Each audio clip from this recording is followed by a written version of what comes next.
Hello everyone, good evening and welcome to North Star. Today in this lecture we are going to continue with our learning of section 3 of CPA. Let's get started.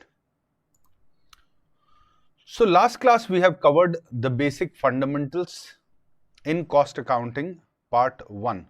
Like I said, all the three parts are very well connected. In fact, it is one and the same topic, just a continuation. So we discussed about the different types of costing, variable costing, absorption costing, budget and standard costing. Then we talked about the nature of costing. We talked about so many other fundamental basics, right? Let's go on to look into your content once again. Cost object. What is cost object? So it is defined as resources or activity that serves as a basis. All this looks very complicated. For example, we have got a project X. All right. We have got a construction of a building. Building is Y. So cost object here is X. Here cost object becomes Y. Suppose we have got a contract to make bridge. So bridge would become a cost object because we will accumulate all the cost to ascertain the total cost of bridge. So bridge will become cost object. So very simple. Question is, why do we maintain cost records? What is the objective of maintaining cost records? The simple objective is cost control. That is the most important objective of cost records. Other objective, yes, cost also helps us take better informed decision. So that is the other objective of cost. We talked about direct material, direct labor. We talked about factory overheads. Together the direct labor and factory overheads, which is variable overheads and fixed overhead, together all the three of it is called conversion cost. All right, and overheads means overheads applied, not overheads actually incurred. Then we talked about WIP, finished goods, and how do we ascertain cost of goods sold. Remember, cost of goods sold is an expense. All right, cost of goods sold is an expense in the income statement, but till the time it is not sold, it continues to be recorded as an asset in the balance sheet as an inventory, right? So what is the product cost? Product cost means all those costs which are included in the cost of production, including direct material, direct labor, variable overhead and fixed overhead. Any cost which is not included in the cost of production cannot be called product cost. They are called period cost. All right, what are period cost? Can period cost also be part of product cost? Answer is yes, period cost may also form part of product cost. But all period cost definitely will not form part of product cost, right? For example, period costs which are not related to production. Example, marketing expenses, selling and distribution expenses. All right, these are not administration expenses, office administration expenses. These are not related to production, neither directly nor indirectly. So they are not going to be part of product cost. Remember, product cost is also referred to as inventory cost. All right, means, or inventoriable cost, means those costs which we are going to include in my cost of production will also form part of my cost of inventory. All right, so these are also called inventoriable cost because they can be included to ascertain cost of production. Remember, cost of production and inventory cost are one and the same under one situation: if whatever you have produced is not sold. So your entire cost of production will become your cost of inventory if the entire inventory is not sold. Example, you have produced 10,000 units, total cost is 100,000, and if nothing is sold, the entire 10,000 will become inventory, which will be valued at $100,000, right? That's why it is also called inventoriable cost. So product cost is also called inventoriable cost till the time it is sold. Components of product cost, yes, it is direct material, direct labor and manufacturing overheads applied. We have talked about it. Period cost, it is only accounted for in the income statement. In other words, will it be added to the cost of manufacturing of a product or cost of production? Answer is no. Period cost cannot be added to the cost of manufacture of a product or to the cost of production. They are all going to be accounted for as it is in the income statement in the period in which it has been incurred or to the period to which it relates to, right? So expenses like selling SG and A. Remember, SG and A, selling general and administrative expenses, are period cost. Finance related cost, example, interest cost. These are all period cost. Fine. Selling of the product, administration of an office, administrative cost, selling, marketing, distribution cost, all these are period cost. They only form part of income statement as a period cost. They don't get added to the product cost. Now the question is, what is a product cost? Like I have told, all those costs which are included in the cost of production are product costs. Example, direct material, direct labor, variable overhead and fixed overhead. These are the four costs which we include in product cost. These are also called inventoriable cost. Now, does it include variable overhead? Answer is yes. Does it include fixed overhead? Answer is yes. Are they together called indirect cost? Answer is yes. We know all of it. I'm just taking you through all of it once again so that you are able to quickly recollect, and then we are going to go into much greater depth of it. Then what are the components? Components means what? Components means the breakup. What are the different items which goes together to become a total cost? Of course, direct material, direct labor, variable overhead, fixed overhead. Why is it important? Sometimes question will ask these terminology. What are the components of cost? Which of the following is not a component of cost? That time you can't think, oh, what does component means? So these are very silly questions that you should know. Non-manufacturing cost, like I said, these are treated as period cost. Example, selling, general and administrative expenses, finance cost like interest. They are also non-manufacturing cost because they do not get added to cost of production. Answer my question. Will non-manufacturing cost be called as inventoriable cost? Can I call it as inventoriable cost? Yes or no? Very quickly, let me know. Next one. So no. Good. Cost accounting. What are cost accounting? Cost accounting is basically recording cost transaction. Is it compulsory to maintain costing records? Answer is, according to laws of the land, there may be specific mandatory requirement to maintain cost records or may not be, depending upon the kind of entity. For example, in India, for a specific type of entities, cost records maintenance is mandatory, but it is not applicable for sole proprietorship, partnership, or for private limited companies. Cost records are not mandatory. So there may be law in each country which makes it mandatory or which may not make it mandatory, but it is important whether legally, statutorily, whether it is required or not required. Every company must maintain cost records to help in, because it helps in decision making. All right, because it helps in fixing the selling price. You don't have cost records, you don't have costing itself, how will you know what should be the selling price of the product, right? So it is important that we maintain cost records. So product costing is important because that's how we understand what is my cost and what should be our profit and what should be our selling price. All right, it also helps us determine profitability. How? Because once I know my selling price, once I know my cost, then difference would be my profitability. It also helps us understand efficiency. Efficiency, we thought our costing will be like this, cost of raw material will be like this, but at the end we realize by our cost of raw material was something else. So we are comparing this with actual cost to understand how efficient is our purchase department, how good they have bargained for a good deal. So product cost and period cost. Below you have to answer which are the product cost.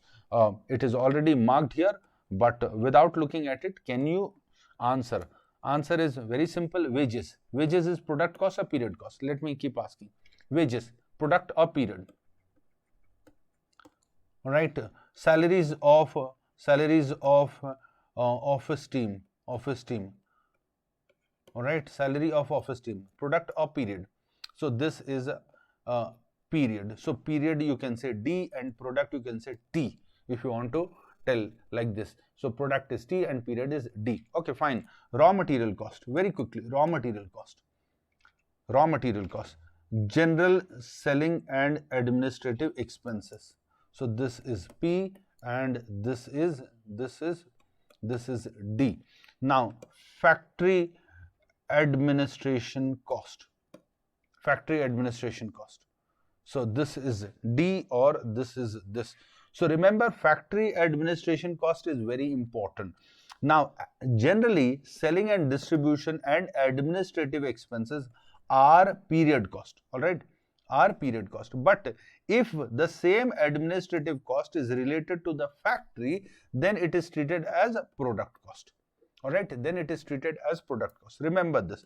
Basically, there may be admin staff in office and also in factory.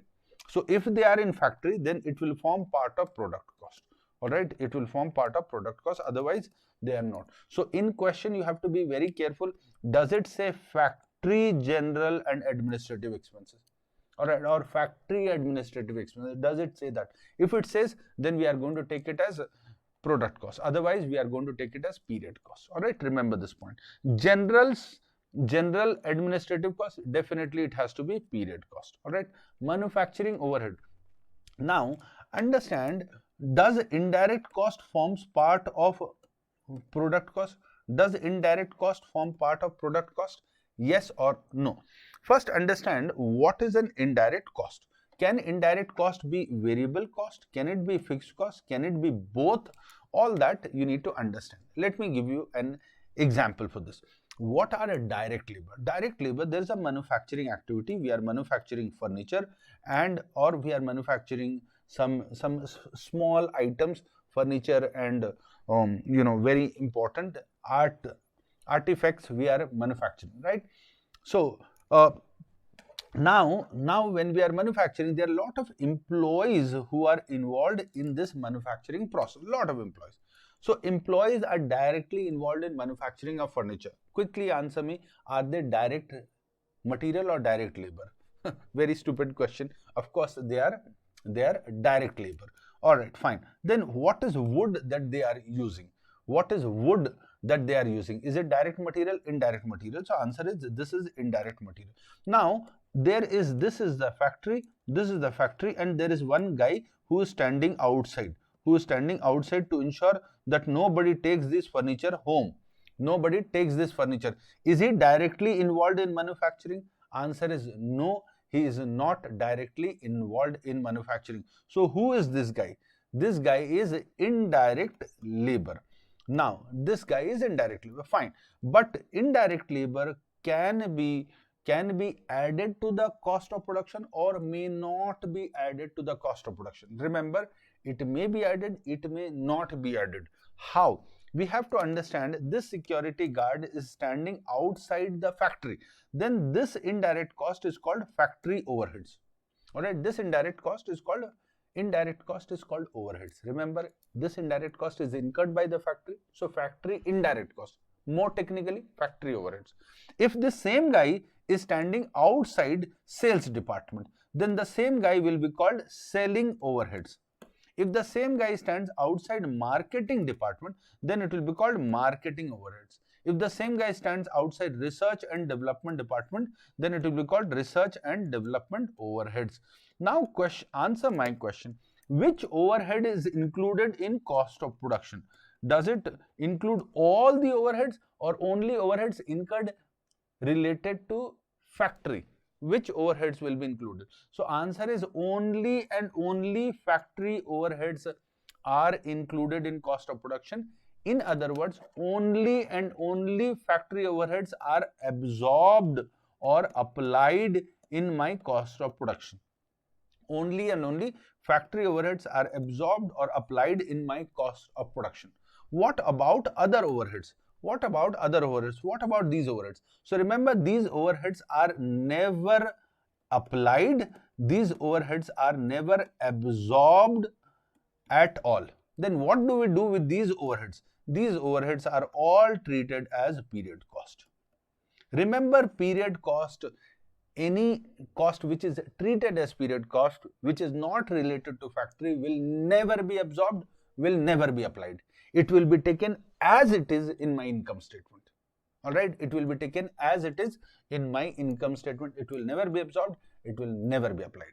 All right, means if you know, in absorption costing we calculate total overheads divided by total units, then we calculate overheads per unit. something like that we do, and then we start recovering overheads. If you remember, if you don't remember, perfectly fine. Something like that we do. This step is done only and only for factory overheads.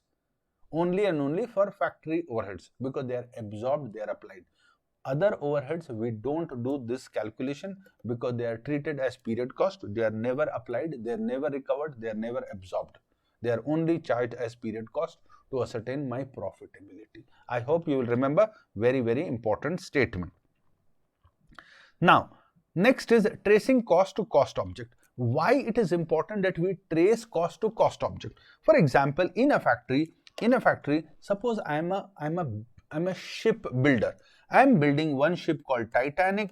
I am building another ship called any other ship that you know. I know only one ship name called Titanic, or another ship called Altanic, and third ship called Plotanic. All right, third ship called Plotanic. Okay. Bahubali ship. Okay. Okay, fine. Vikrant, INS Vikrant. Yes, that is another ship. Fine. So we were talking about romantic ship. You have brought a warship in between, right? We are talking about romantic ship, where you can stand like this and and you can create memory out of it. But don't worry, don't stand like this, otherwise the girl will survive and you will not be able to survive. All right, so never stand like that. These are all traps, huh? Anyways, so there are three ships: Titanic, Altanic, and Plotanic. All right, these are all romantic ships. Now, there are so many departments. There are so many department managers. There are so many departments whose employees are working on this also, this also, this also. Now, if we want to understand generally big projects, do we have a defined, specified, agreed cost? No. Generally, for very big project, bespoke project, custom built project, there is no defined cost that, okay, I am going to charge this much. It is all on a basis of cost, right? Time and efforts basis, right? It is all on the basis of time and efforts basis. How much time is going to be consumed, how much efforts, how much raw material is going to go.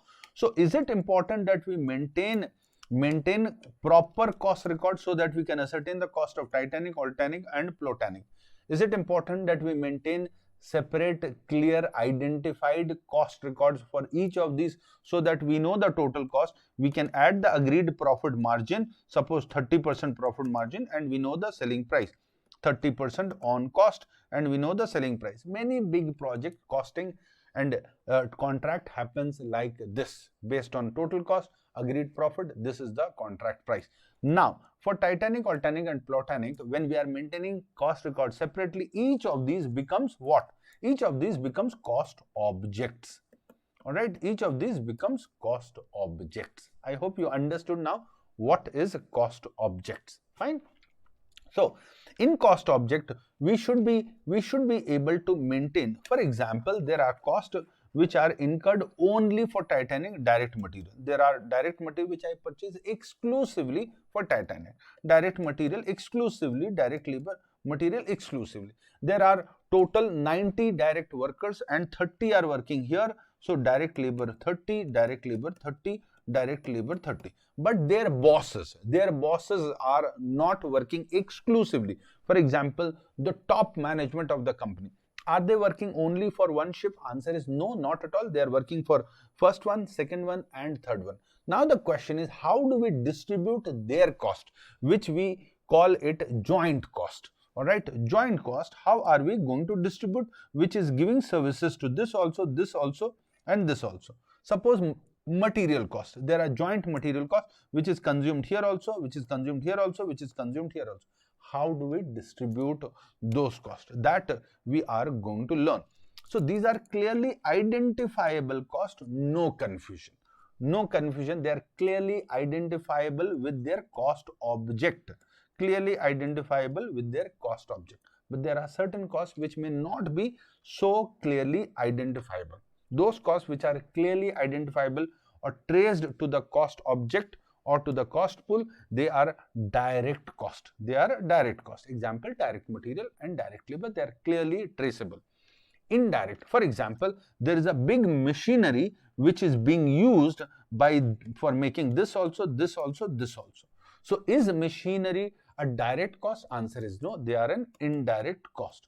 But am I able to directly trace how much is used for each one? Answer is it is little difficult, not clearly identifiable. Not clearly identifiable. So we have to come up with a mechanism to distribute the cost of depreciation. What is that mechanism? Anything which can fairly distribute. Fairly word is important. All right. It can fairly distribute. All right. So next one, direct labor. Direct labor, again, directly identifiable or directly traceable to the production of a particular product. All right. Then we call it direct labor. Fine. Both together are called direct cost. Then we have indirect cost. Indirect cost are called overheads. Simple colloquial language, indirect. More costing technical language, overheads. All right. That's all. Why is it called overheads? Because direct cost can hit my head and indirect cost cannot hit anybody's head, goes over the head. Maybe that may be the reason. I don't know why is it called overheads. Like I said, overheads can be of multiple types. It can be factory related or it may not be factory related. Which overheads are absorbed or recovered or applied or forms part of inventoriable cost? Very quickly, I want to answer. Which overheads forms part of inventoriable cost? So, factory overheads forms part of inventoriable cost. Rest all the other overheads are treated as which cost? All the other overheads are treated as period cost. Do we absorb period cost? Answer is no. We don't absorb, we don't recover, we don't apply. They are treated as a part of income statement. They are only expensed. Remember all of this. What are indirect costs? They are not directly traceable to a particular cost pool or a cost object. That is why they are called indirect cost. Very good. Can indirect cost include indirect material? Can overheads include material? Answer is yes. For example, there is a machinery which is working and machinery consumes diesel. All right, machinery consumes diesel. So is it an indirect material? Answer is yes. Now to run the machinery there is a labor. So is there an indirect labor also? To manage the machine there is a labor. So is there an indirect labor? Answer is yes. So overheads or indirect cost can be a material cost, indirect material cost, or it can be an indirect labor cost. All right, quite possible. Indirect material, like I told you, diesel is an indirect material. To run the generator there is an indirect labor. Fine.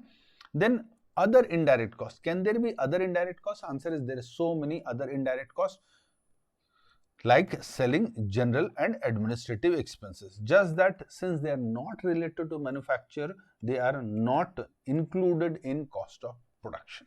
All right, they are not included in cost of production.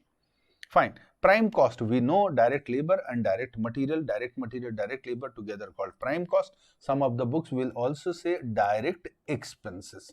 All right, some of the books would also say direct expenses. Remember, in exam, if it is mentioned direct material, it is mentioned direct labor, it is mentioned direct expenses, which should not be. In case, you can include them as part of prime cost. Otherwise, if direct expenses are not mentioned, then you can exclude, ignore, since it is not given. What is conversion cost? All the cost incurred to convert the raw material into finished goods. Example, labor and variable overheads and fixed overhead. In simple word, total cost excluding direct material are called conversion cost. Next concept is cost driver. All right, next concept is cost driver. For now, before I go to cost driver, I want to understand from all of you, have you understood perfectly till here?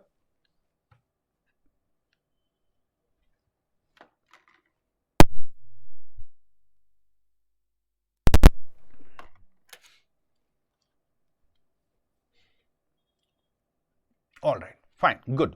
Now next is overhead allocation using cost driver. Now, like I said, there are so many indirect costs.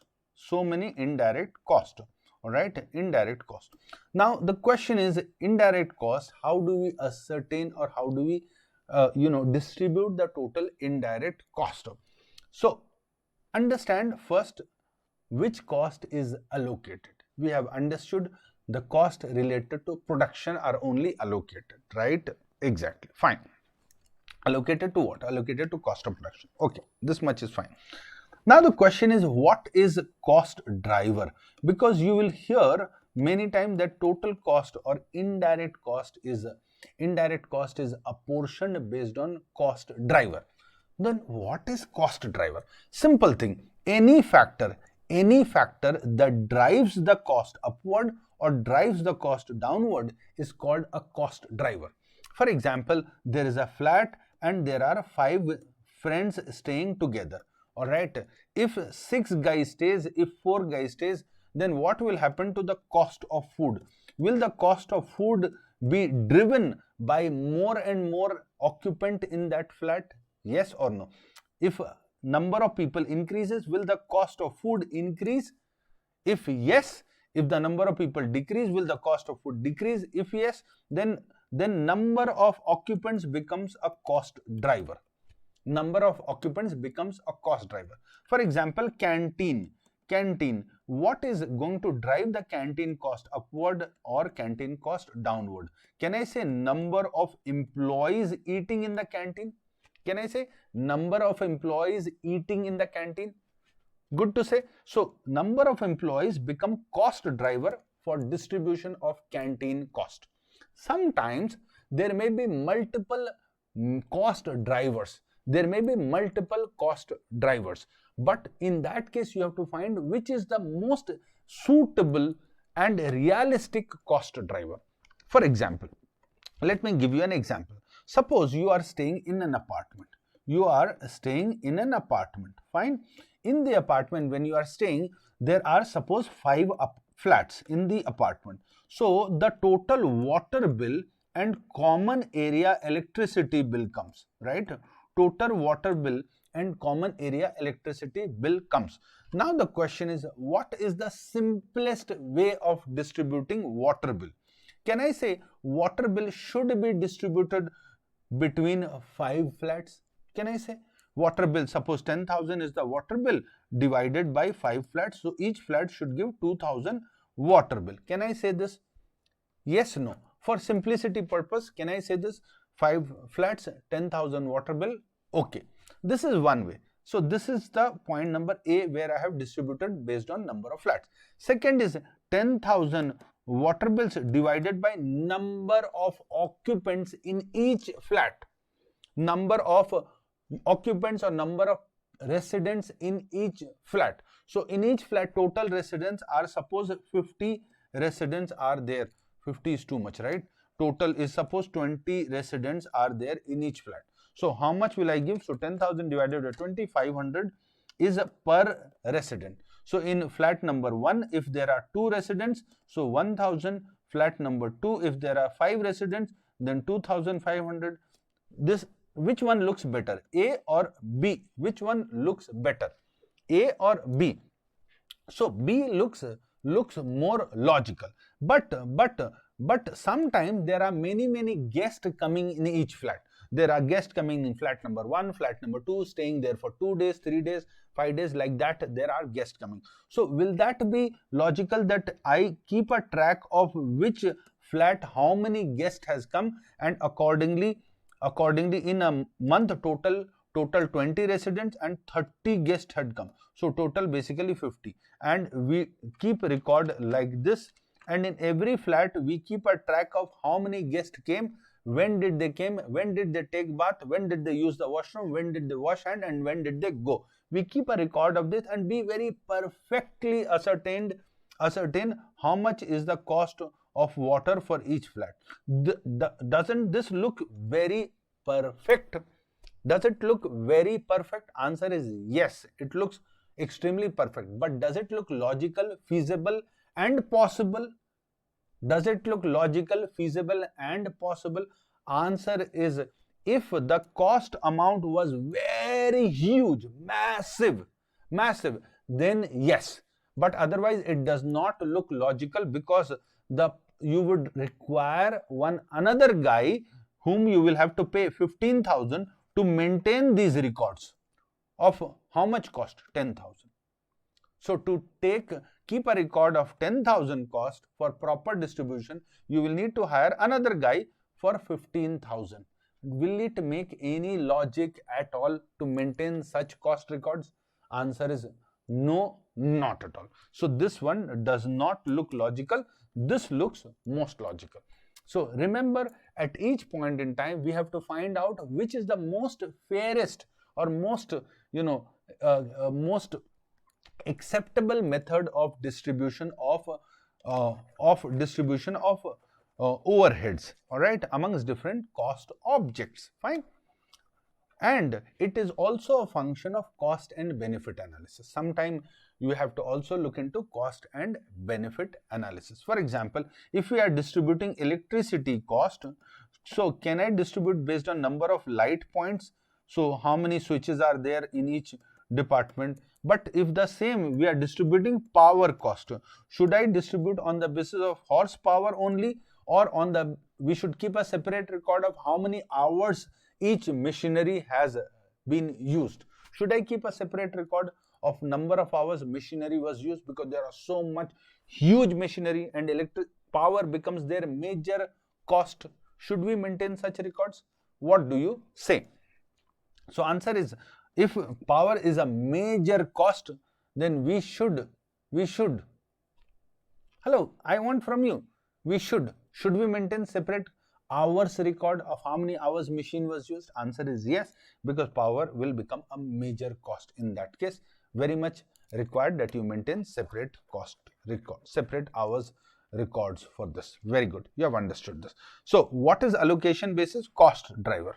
Cost driver is an allocation basis. What is cost driver? Any factor that is driving the cost upward, driving the cost downward. Common sense, if you apply, 90% of the time you will hit the right cost driver. Sometimes confusion will be there. It's okay. This is an MCQ kind of question. So in case of confusion, we will be able to resolve through options available. Next is accounting for overhead. Like I said, all overheads are accounted as period cost, except all overheads are accounted as period cost, except which overheads? Factory overheads, which are accounted as a product cost, which are absorbed, which are applied, which are recovered and included in my cost of production. Included in my cost of production. Fine. Now, next one. Traditional costing. There are two costing. One is traditional, costing approach, or traditional approach for overheads. All right, traditional approach for overheads. One is called more modern approach for overheads, which we call ABC costing. All right, or ABC approach of overhead.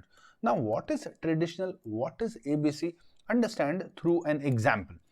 So, in the old school, when we didn't have Excel, we didn't have spreadsheet, we wanted calculation to be very simple. But now when we have spreadsheet, we have Excel, we have so many softwares, even complex calculation is okay, because we have technology to maintain complex records with us, right? But in the olden time, we didn't have such complex, we didn't have technology to maintain such complex record. So we use the traditional overheads management approach. What is traditional overhead management approach? For example, we have direct material, okay, fine. We have direct labor, okay, fine. But we have so many different types of overheads. For example, canteen. Canteen is a direct cost. Answer is no. Canteen department is an indirect cost. They are providing service to X also, Y also, Z also. These are all different departments in the company whose employees are eating in this canteen. Similarly, there is an HR department. Is HR department maintaining payroll records of only X or all the three? Answer is all the three. Correct? See, similarly, there are many other departments. For example, there is a stores department. All right, there is a stores department. Any other department that you can very quickly think of? Canteen department, HR department, stores department. There is information technology department. Any other department?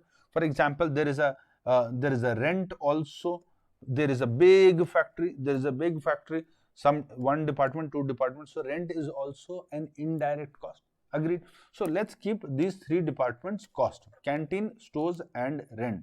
So earlier what used to happen, suppose canteen department is 10,000, stores is 20,000 and this is 30,000. So total cost is 60,000. So we used to distribute this entire total overheads as long as they are related to factory.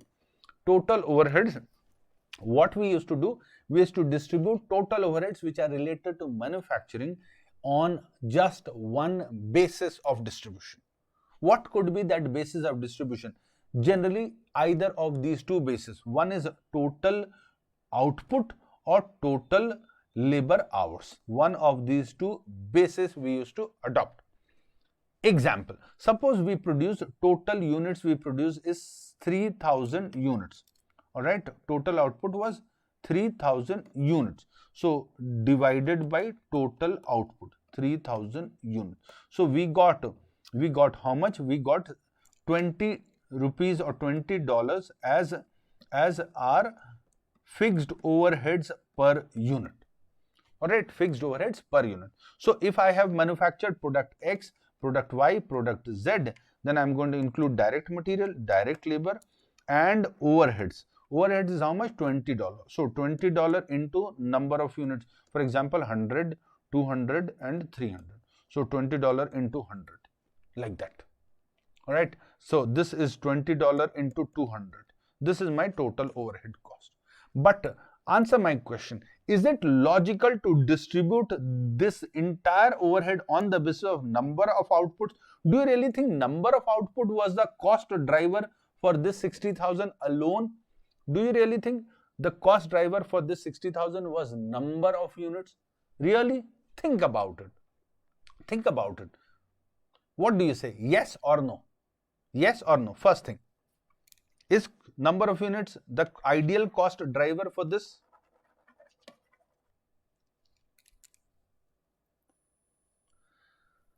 I want more participation. I want everyone to join together. Tell me yes, no. Yes, no. Unless I want all of you to join together. You will understand the importance of participation in my class. You will understand the importance of participation at the time of solving questions. So we understand that number of units is definitely not the cost driver. It is not the cost driver. In fact, what would have been ideal? Should there be one cost driver to distribute this entire 60,000, or should we have multiple cost drivers to distribute each component of the overhead cost? What do you suggest? So answer is we should have multiple cost drivers. For example, for distribution of canteen, what is an ideal cost driver? What is an ideal cost driver? Can I say number of employees? Can I say number of employees? Similarly, stores. Can I say number of stores requisition? Stores requisition, how many requests was raised to the stores department? And rent, can I say this should be distributed on the basis of area in square feet? So each of these costs should have been distributed on a different basis. Now understand, from the company's angle, from the company's perspective, when they were calculating product X, product Y and product Z and total cost. Answer my question. When from the company's perspective, when its total cost earlier was, suppose 150,000, suppose earlier the total cost was 150,000 earlier. If the company is moving from a traditional costing to ABC costing, will the total cost, which was earlier 150,000, will that undergo a change? Yes or no? Will that undergo a change? Answer is no, not at all. The total cost for the company will remain exactly the same. All right, the total cost will remain exactly the same.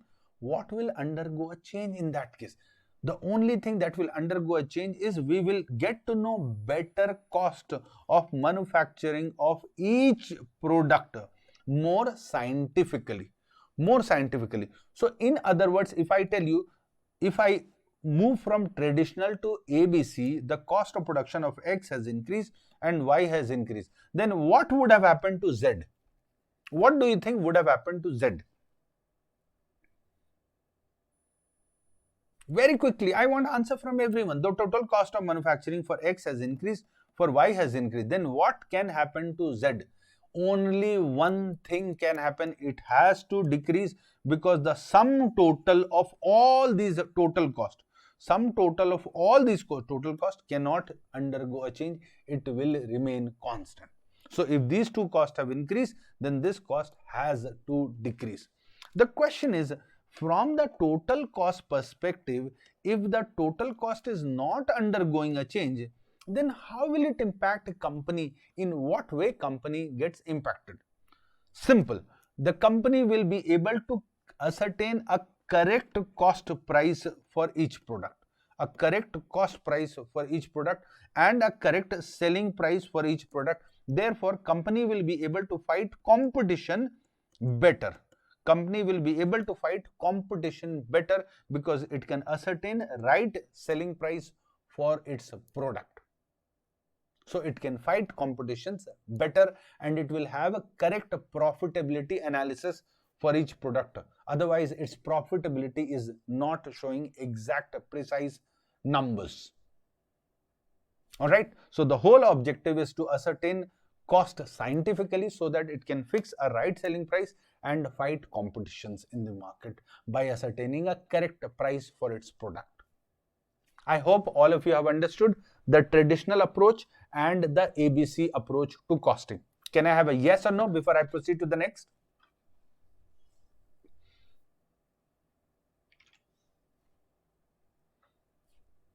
Alright, fine.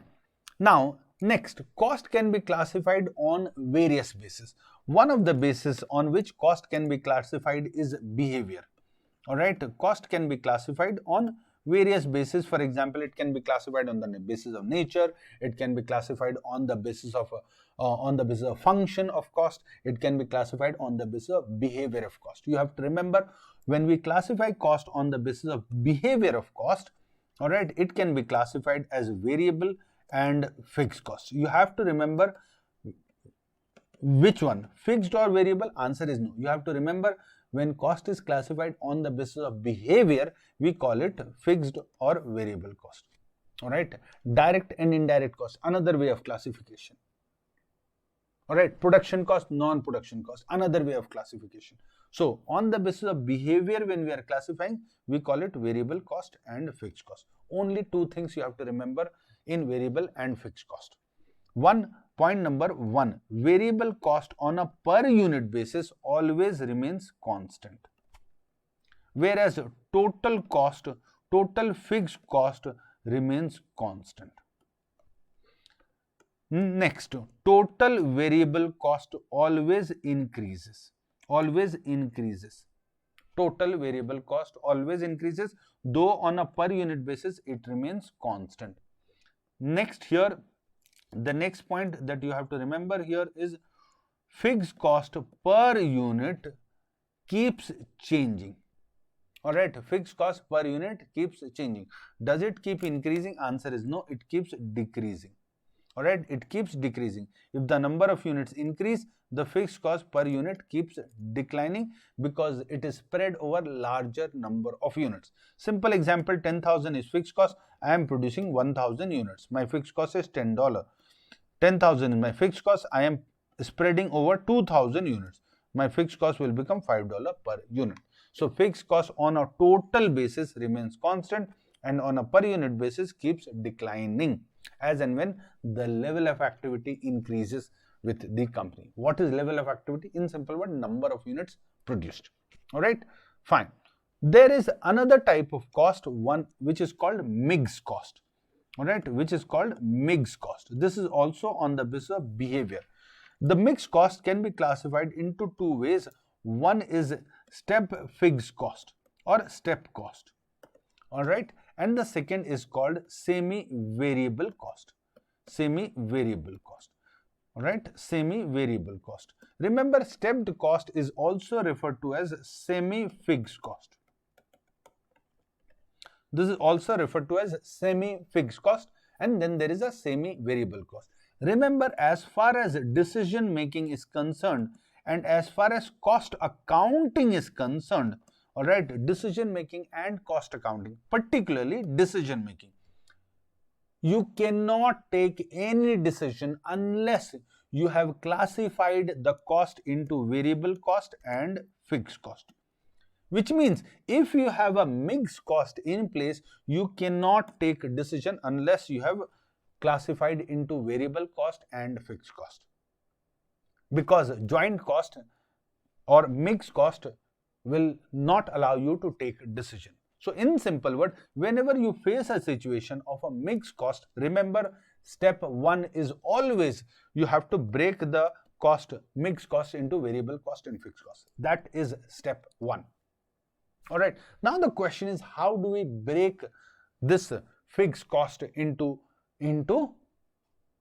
this mixed cost into fixed cost and variable cost? So understand this. Through a graph, understand how will the cost look like. Then I will tell you the way to break it.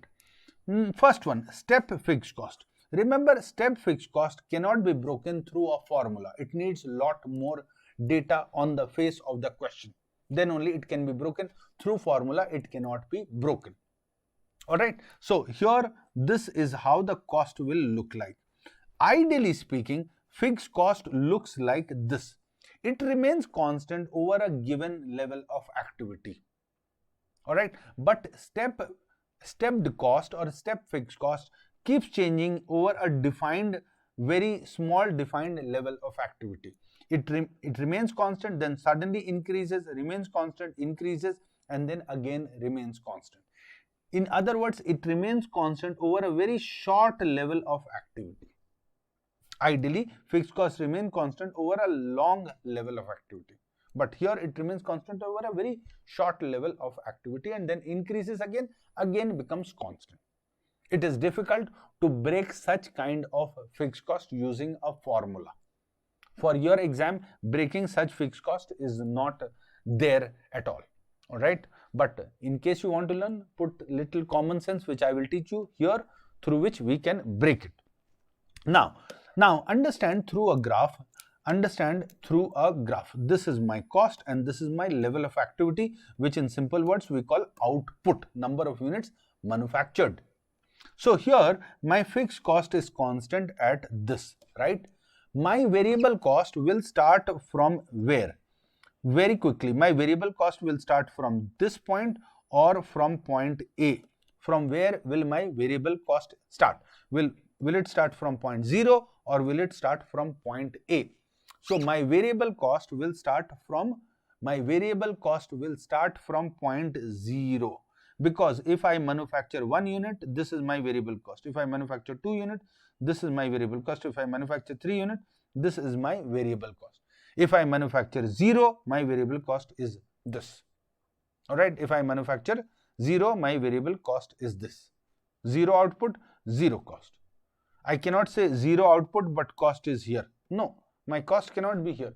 So what is this point? This point is a total cost point. This point is a total cost point. So what is total cost? It includes this much as fixed cost and from here my variable cost.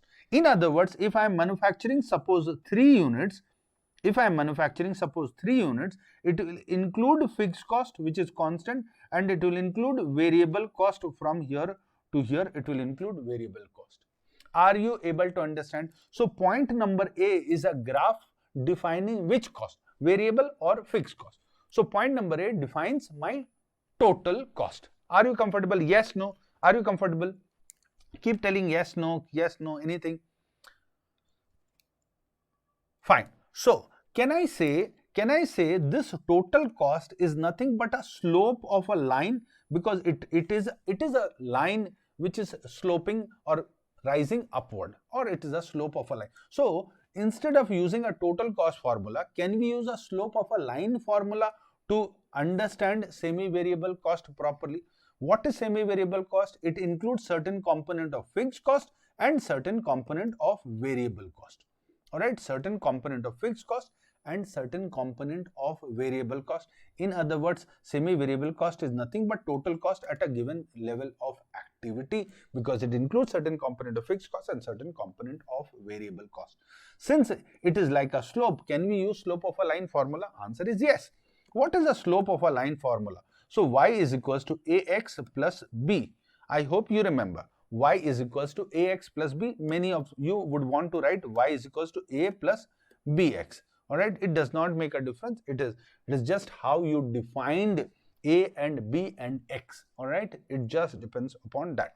Now, if you understand here, there is something called dependent variable. There is something called independent variable. Alright, dependent variable and independent variable. I hope you remember something, dependent variable, independent variable, y-intercept, something. Okay, you remember? Awesome. You don't remember? Perfect, no problem. Now answer my question. Simple. Total cost is dependent on what?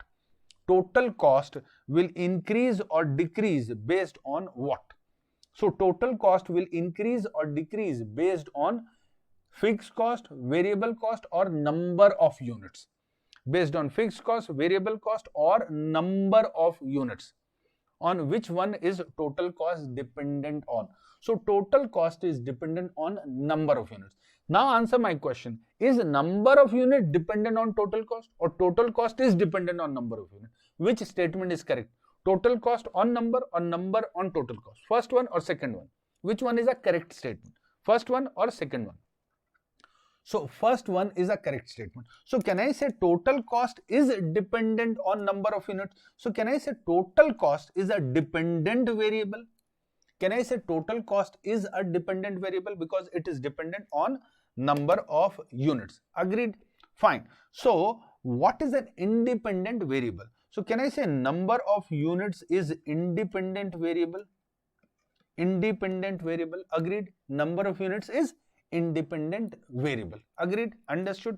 Fine. Very good. So now let's put this concept back into the equation. Now answer my question. Y denotes total cost. Now y is what? Dependent variable, independent variable. So y is a very quickly, come on, y is a dependent variable. Alright. A denotes variable cost per unit. X denotes number of units. And B denotes total fixed cost. Alright, B denotes total fixed cost. So what is independent variable here? Independent variable here. So my independent variable is X. Comfortable? Fine. Let's understand to manufacture 10,000 units. Alright, let's say to manufacture 75,000 units, my total cost is given, and to manufacture 55,000 units, my total cost is given. So this is 430,000, this is 390,000. Alright, this is $390,000. Alright, we need to find out what is my variable cost per unit and my total fixed cost. And we also need to find out what will be my total cost if I manufacture 65,000 units this year. Alright, question is very simple.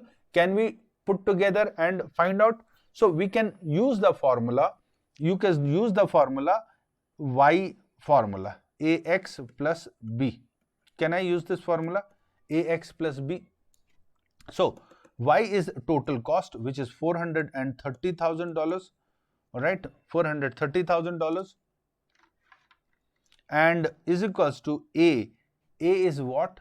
A is variable cost per unit. A into number of units, 75,000. Alright, 75,000 plus total fixed cost, which we don't know, which is our B. Fine. Next one. This is first one. Second is 390,000 is equals to A into 55,000 plus B. Alright. Can we solve this equation? So this B and B will get cancelled and total will be 40,000, and here it will be 20,000 A. right? 20,000 A. Therefore, value of A is equals to $2 per unit. And what was A? Variable cost per unit. We got variable cost per unit. Comfortable? So far clear? We got our variable cost per unit. The moment we have got variable cost per unit, can I use this value now to solve any of the equation 1 or equation 2? Can I use this? So let's use it for equation 1. 430,000 is equals to A into 75,000 plus B, alright, plus B. So 430,000 is equals to A is $2. So $2 into 75,000 plus B. Get the value, how much it comes? So the value of B is equals to 75,000 into 2 minus 430,000. So it is B value is 280,000. This is my total fixed cost. Alright, this is my total fixed cost. Do we get paper pen in CPA exam? Answer is yes, you will get paper and pencil in CPA exam. You will get paper and pencil in CPA exam.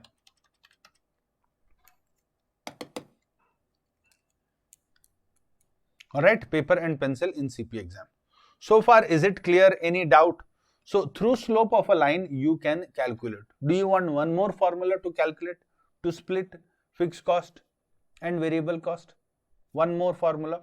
So remember, variable cost per unit is equals to difference in total semi-variable cost divided by difference in level of activity.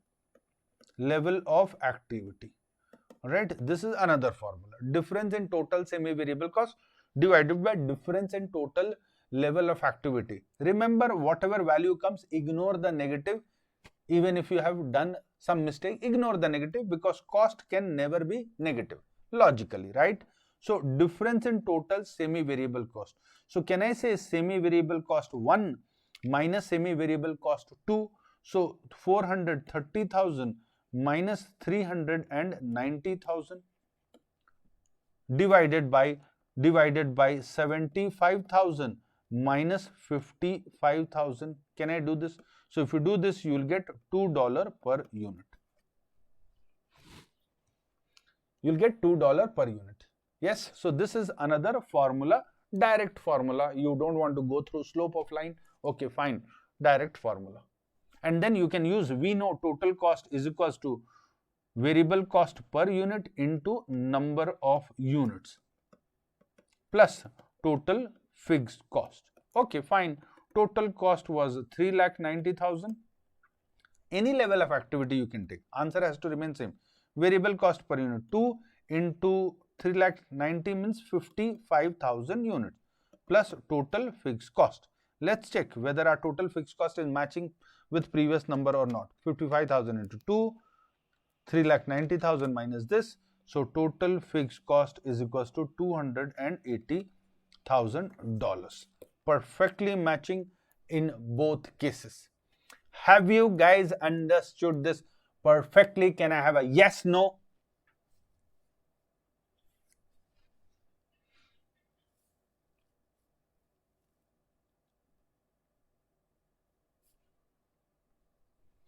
Is BC interesting, exciting, or boring? Is BC so far? So too premature to decide. Still, interesting, exciting, boring. What do you think? I will keep asking as and when we keep growing. But is it interesting, boring, exciting? So far. I know it is premature, but still.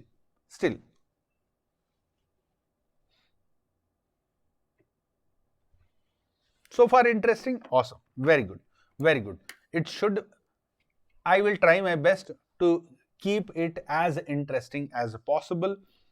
Remember, things will remain interesting only till the time you are understanding. Till the time you are understanding, it can remain interesting only till that time. The moment you stop understanding, it will not remain interesting. So that's why I will keep asking you if you are understanding or not. Theoretical is difficult, but practical you have to understand, otherwise you can't get answer. All right, you can't get answer. And like I said, 90% efforts we are going to put in the class itself. 10% is your homework, which is pure revision. Pure revision. In fact, for the practical part of it, you would not require revision also if you are putting your 100% in the class. You can only go back and solve questions. Keep solving question, keep solving question, keep solving question. That's all you have to do. Nothing. If you are putting your 100%, sir, how will I know if I am putting my 100%? You are constantly engaging with me. You are constantly answering to my questions. That's the only way that you can engage with me throughout this session.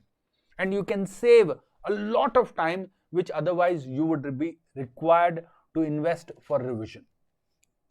Good idea? Very good idea. Engage a lot so that you can save a lot of your time in revision, and invest that time in what? In solving questions and testlets and simulation. You like the idea? Thank you so much. Thank you so much. Now, next one, variable cost. I have already told you variable cost on a per unit basis remains constant. In total basis, it keeps increasing as the level of activity increases, decreasing as the level of activity decreases. But on a per unit basis, always remains constant. Fixed cost on a total basis always remains constant. On a per unit basis, keeps reducing if the level of activity keeps increasing. All right, fine, good. So varies per unit, total remains constant. Just opposite, constant per unit, total keeps varying. Just opposite nature of it. Fine. Semi-variable cost or fixed cost, there is a fixed component, there is a variable component. How do we break it? We have already learned to break it. All right, we have already learned to break it. Through what? Through a linear relationship. You remember slope of a line? Slope of a line is called a linear relationship. All right, where there is only one variable. All right, which is variable and the other is constant. All right, so there is a linear relationship. Linear relationship, I don't want to get into so much mathematical term, but y is equals to ax plus b. This is a linear relationship formula. All right, this is a linear relationship formula. Just remember this. More than this, you don't have to remember. All right, you don't have to remember, at least for exam you don't have to. This is a linear relationship or linear equation where there is only one variable which may change, which is x. Rest everything is constant. Your total fixed cost is constant, your variable per cost per unit is also constant, and this is your dependent variable. Fine, good. What is relevant range? If I say fixed cost remains constant, will it remain constant infinitely? Answer is no. Fixed cost remains constant within a relevant level of activity, within a relevant range. For example, if I am running a classroom, is the rent cost of that classroom constant? Answer is, if the classroom capacity is 100 students, then rent cost would remain constant only up till 100 students. Right? Only up till 100 students, the rent cost will remain constant. Thereafter, it will not remain constant. Fine. So that is what we call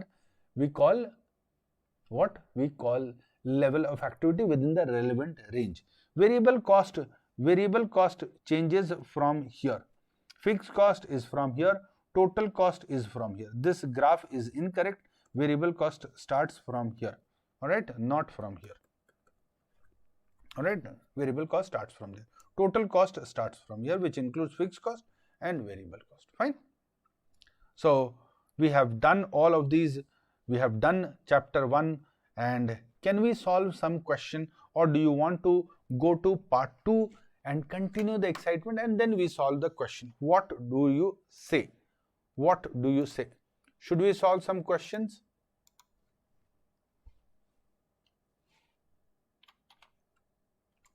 Okay, I am always with you. Whatever you say, whatever you say, whatever you say. But I want more words. I want more words. Do we want to solve question? Do you want to go to the next part?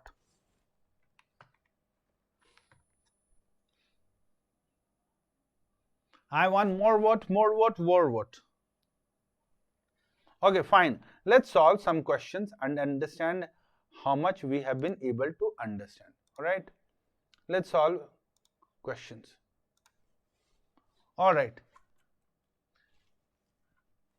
Which of the following is true regarding inventoriable cost? I want answer from all of you. No excuse, nothing. You cannot remain silent. You just cannot remain silent in the class. I want answer from all of you. Very good. Come on, start.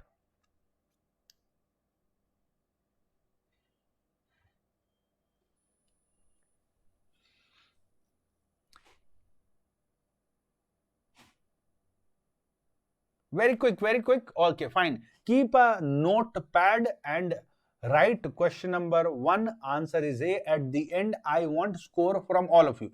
I will promise that in every class, we will get minimum 75%. All right. I promise that in every class, we will get 75% if you are with me. In case of very complicated chapter, 60% is our benchmark, not even 50, 60%. One reading, we should be able to get 60% just with one focused reading. Trust me, if you are able to get 60% with just one reading, concept is clear, practice is required. All right, concept is clear, practice is required. Very good. Keep noting. First one. Let's go to the next one. Conversion cost do not include. Very quick.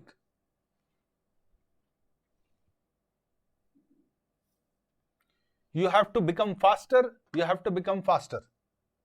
Okay, good. Next one. Which of the following best describes direct labor?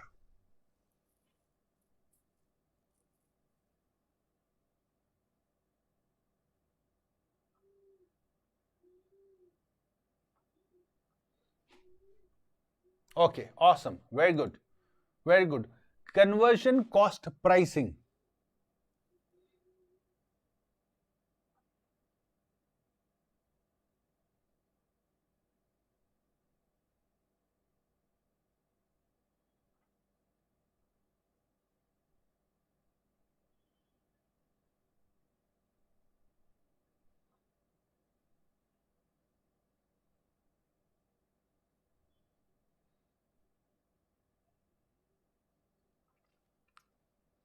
I want more people. Okay. Now understand this. Wherever you will go wrong, I will explain the question. Now understand this. You have gone to a manufacturer, all right, and you have brought your own raw material. You have got your own raw material. This is my raw material. I want you to manufacture and give it to me. All right. So what costing methodology should he use? If you have got your own raw material, what costing methodology should he use? Should he calculate total cost or should he calculate conversion cost for you to charge you? Total cost or conversion cost, because you have got your own raw material. So he is going to use only conversion cost because you have got your own raw material to him. All right. Now look at this option. Conversion cost pricing could be used when the consumer furnishes the material used in manufacturing a product. Naturally, because conversion cost includes every cost except raw material cost. And raw material cost anyways you have not put. It was provided by the customer only. So conversion cost should work. Last point is a distractor for you. Places minimal emphasis on the cost of material used. Minimal emphasis? No, I place zero emphasis, not minimal, zero emphasis on consideration of material cost. Do we include some component of material cost in our conversion cost? Answer is no, zero. So minimal is not the word, it should be zero. Fine, that is the distractor. Very good. Let's go to this. Which of the following choices shows the proper treatment of sales commission and abnormal spoilage charges when calculating manufactured goods inventoriable cost? So first, sales commission. Inventoriable cost means what should be included in cost of production? First question. Sales commission, should it be included in cost of production? Yes, no. Include, exclude. What do you say? Include, exclude. Very quick. I want answer very quick. So exclude. Okay, fine. Abnormal spoilage. Some fire happened, some destruction happened, volcano happened, earthquake happened, something happened. Should I include that cost in cost of production and ask the customer, pay me because volcano had happened in my factory, because fire had happened, because flood had happened? Will they pay? Answer is no. Abnormal loss is going to be borne by the company. Customers will never pay you for abnormal losses. So the correct answer should be, very good. Go ahead, faster. Faster. Go ahead. The correct answer should be yes. Now the question is, what about normal spoilage? Normal spoilage, should it be included in cost of production? Should it form part of inventoriable cost? What do you say? Yes, no. Answer is yes, it should form part of cost of production. Very good. Let's go to the next one.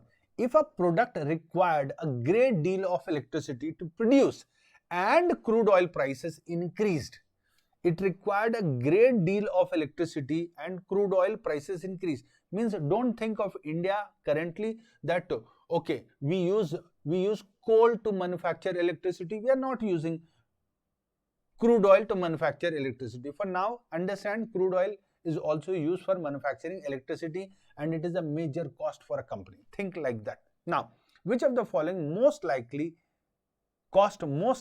increased? Which of the following most likely increased?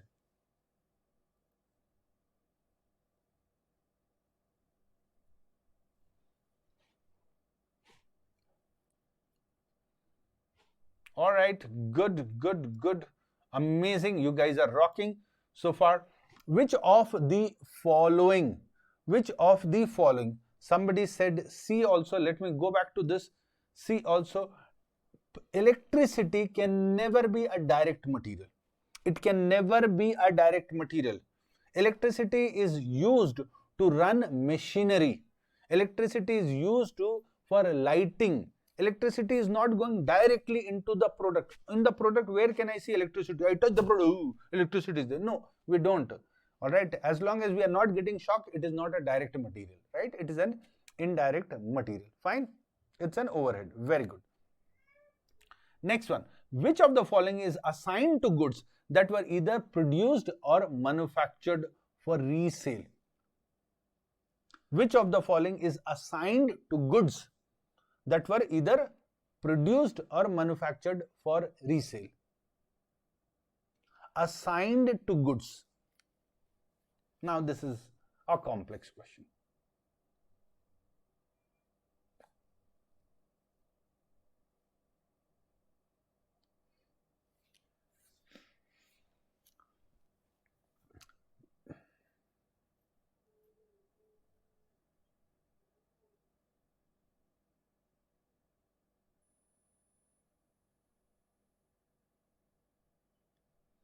Okay, fine. This is little out of context question. For now, this is little out of context question, but most of you are giving me a wrong answer. But it is okay. Some of you gave me right answer also. Okay. Okay, only 2 gave me incorrect answer. Period cost. Period cost should be, it is actually a distractor because the options are little bad here. But okay, which of the following is assigned to goods that were either produced or manufactured for resale? Forget the word resale. Let's draft the question simple. Which of the following is included to ascertain cost of production? Very simple. Which of the following is included to ascertain cost of production? Remember, we are only ascertaining cost of production for accounting purpose, for cost record purpose, not for decision making. Nowhere in the question said that I'm using it for decision making. If it says that I'm using it for decision making, then opportunity cost will become a right option. Relevant cost will become a right option. All right. But here nowhere it says for decision making first. Second, period cost. How can period cost be included in product cost? Some component of period cost can be included if they are related to factory. Is it mentioned that these period costs are related to factory? No. If nothing is mentioned, then by default, period cost is never included in product cost. By default, period cost is never included in product cost unless it very specifically mentions that this period cost is related to factory. For example, factory rent. It's a period cost but related to factory. Office rent. It's a period cost but related to office. All right. Same example which I have given as administrative expenses. Administrative expenses is a period cost, but factory administrative expense, then it will be product cost. I hope you will remember this difference and not confuse any time in the future. Let's go on to the next question. Which of the following cost includes all the product cost? Direct material, conversion cost, manufacturing overhead, conversion cost. Which of this? Very simple question. You should jump in and get the answer.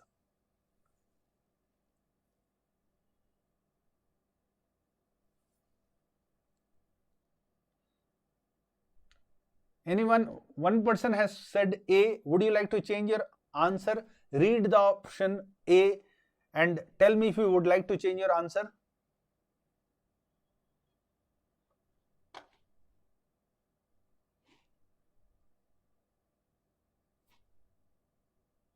Okay, good. Now, this is a big question. But whenever you see a big question, don't panic. Remember, in exam, whether the question is small or big, it has to be answered in less than 2 minutes. It has to be answered. So no question will be given which will involve such massive calculation because it looks very big. No, it will not be there. So no matter how big the question looks, focus. It will not take more than 2 minutes. It should not take. In case it takes a lot of time, ignore the question. Ignore it. That is better. Why ignore it? Because there will be certain distractors in the exam which are pre-test questions. Pre-test questions are not considered for your scoring. They are not considered for your scoring, but there is no way to identify which are pre-test questions. They are only given to understand how you are understanding this question, how are you answering, to collect data. They are not considered for evaluation at all. So do not bother. All right. Now, if you look at this question, whenever you see such a big question, jump to the good part, which is the last part. Go on to the last part. So here, MadTech uses one factory overhead control account and charges factory overhead to production at 70% of direct labor cost. 70% of direct labor cost. So do we have to look at overheads incurred or overheads applied? Which one do we consider? Incurred or applied? Which one? So here it says 70% of direct labor is actually charged or applied. Fine. The company does not formally recognize under or over applied overhead until year end. Okay, fine. Then shock. Then the company question gives big shock.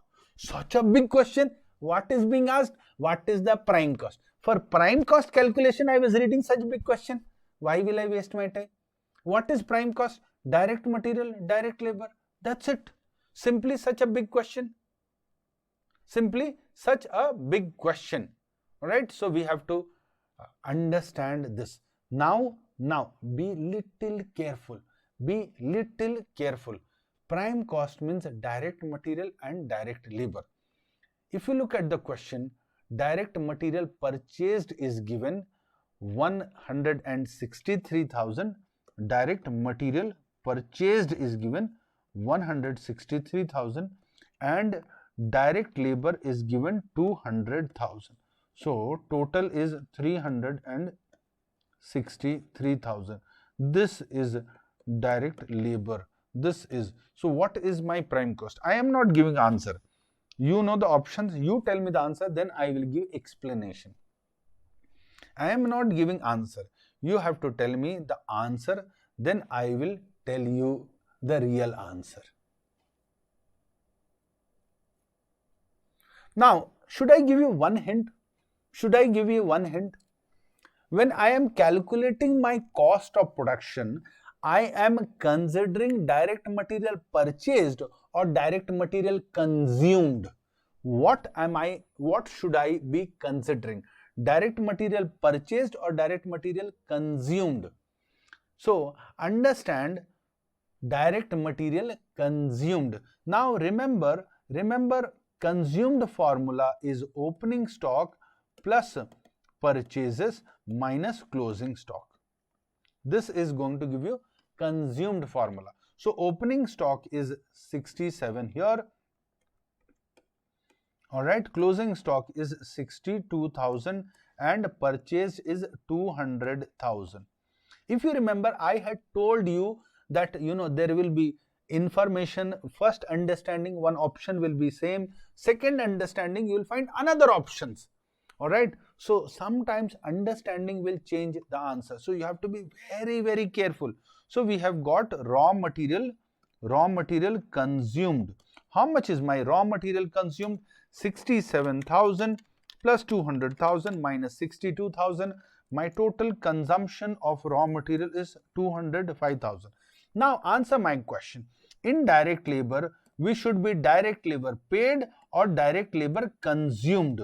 Alright, what should I take? Should I take direct labor paid or direct labor consumed? What should I be taking? Answer is, should I consider opening stock of direct labor and closing stock of direct labor also in my calculation? Should I do that? Yes or no? Should I consider these two? Yes or no? So answer is labor cannot have a opening stock, labor cannot have a closing stock. Labor consumed and labor paid generally is one and the same unless there is an abnormal idle time. Alright, abnormal idle time. Otherwise, it is one and the same. There should not be any confusion. So how much is the labor? 200,000. 200,000 is it? So 205,000 and okay, I think we have done some mistake. Direct material was 163. I think. Am I doing it correct now? So 163 plus 5, it is 168.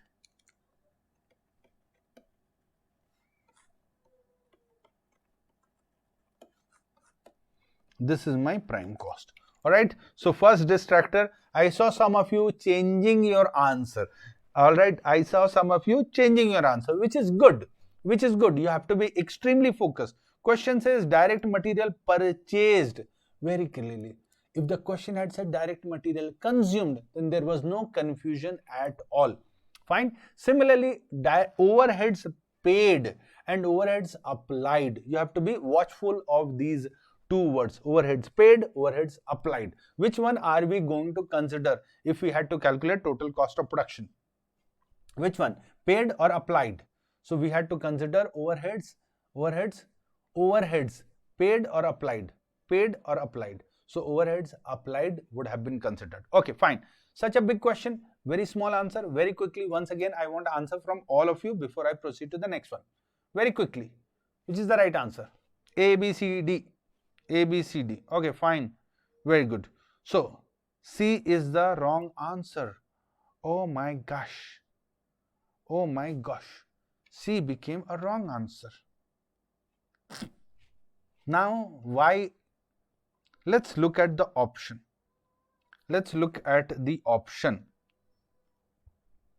So, beginning raw material plus purchases. Oh, there are other information which we have not considered. Oh my gosh. We have not considered purchases return. We have not considered transportation. We have not considered these two data. Such a blunder we have done. Such a blunder we have done. So there are purchases return also. So less purchase return. There was how much purchase return? 2000 is purchase return and transportation cost. So remember, my raw material cost should include all the cost incurred till the time the inventory is brought to the factory. Till the time the inventory is brought to the factory, all the cost incurred should be included in the cost of raw material. All right. So we focused on something, we missed on something else. All right. So we have to be little more careful in that question. All right. Fine. Sometimes when you get the right answer so quickly, then you should understand. It's like I saw a girl, I fell in love and we started dating together. No, it's a risk. So quickly if things happen, you should get scared. You saw, no, there is a risk. All right. So you have to be little more careful if things happen very, very quickly. So purchase return has to be subtracted and add transport cost. And I am little surprised how all of us went wrong together. Chalo, no problem. Means we are all in the level playing field, which is amazing. 3,68,000 minus 2,000 plus 4,000, it is 370,000. All right. So 370,000.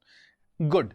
In the very first class question, we should not get 100%. We should not get 100%. Otherwise, confidence will go on the head. All right. Suddenly, confidence was going slowly. It was going on the head. We brought it down. I said, come down. All right. In the first test only, in the first question only, we should not land up getting 100%. That is what God wanted to teach us a question. Now, can we be little more careful in this question? Little more careful? Yes? Okay, fine. So, this question is asking Alex company's prime cost for January. Same question, prime cost for January. Can we be little more careful? I will give you 1 solid minutes to peacefully solve the question. Peacefully solve the question.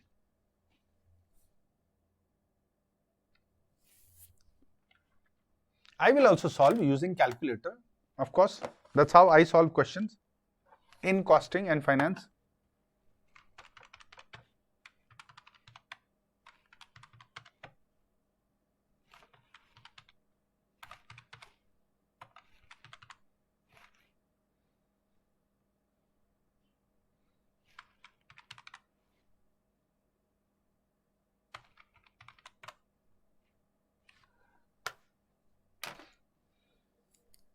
Very quickly, come on.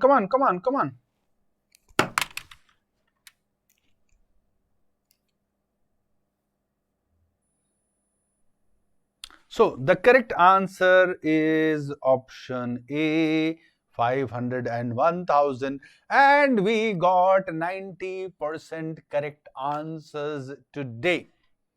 90% correct answers today is a good sign to begin your journey.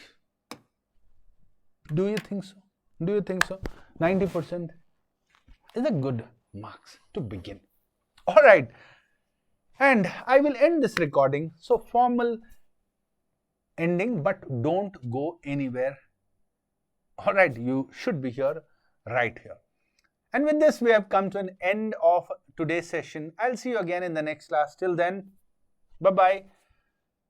Good night and take care. Thank you so much.